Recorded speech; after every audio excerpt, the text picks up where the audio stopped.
Shalom Sobat Skriptura, selamat datang di seri Renungan Skriptura hari ini. Pada seri Renungan Skriptura hari ini, kita akan membahas di dalam teks Injil Yohanes pasal 12, ayat 20-25 yang menggambarkan pada titik penting dalam Injil Yohanes.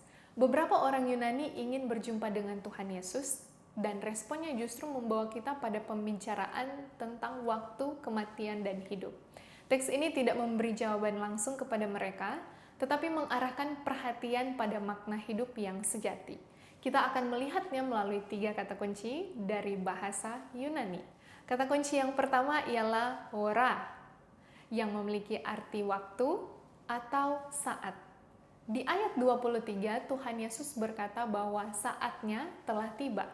Kata hora dalam Injil Yohanes bukan sekedar waktu atau penanda jam, tetapi momen yang ditentukan oleh Tuhan. Ini adalah waktu ketika Tuhan dinyatakan secara penuh. Teks ini menunjukkan bahwa segala sesuatu berjalan dalam kerangka waktu yang bermakna. Kata kunci yang ketiga ialah kokos. Kata kokos berarti biji. Pada ayat 24 memakai gambaran biji gandum. Kata kokos menunjukkan pada sesuatu yang kecil dan tampak tidak berarti.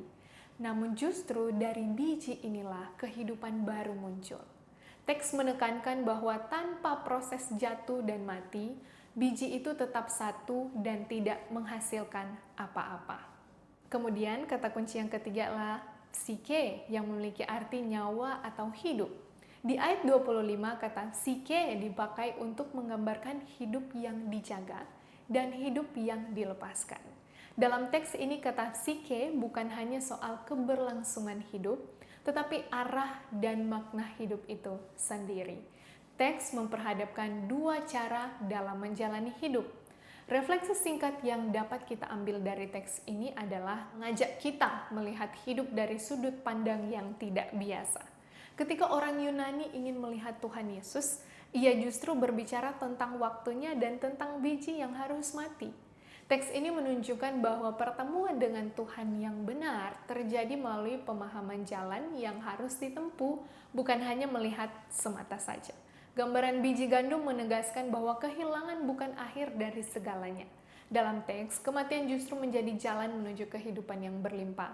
Tuhan Yesus berbicara tentang dirinya, tetapi sekaligus membuka prinsip hidup bagi setiap orang yang mengikutinya. Ketika teks berbicara tentang mencintai atau membenci nyawa, itu bukan tentang emosi saja, tetapi tentang prioritas. Hidup hanya dijaga untuk diri sendiri akan berhenti. Hidup yang diserahkan kepada kehendak Tuhan justru akan bertumbuh dan menghasilkan. Melalui teks ini kita diajak untuk memahami bahwa hidup sejati tidak lahir dari mempertahankan diri saja, tetapi dari kesediaan untuk menyerahkan diri dalam waktu Tuhan. Kehilangan menjadi awal dari kehidupan yang baru.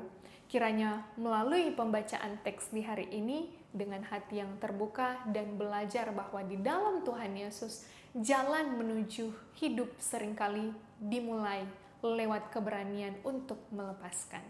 Karena itu, terima kasih telah belajar bersama dan telah menyimak seri Renungan Skriptura hari ini. Sampai jumpa di episode yang selanjutnya. Tuhan memberkati.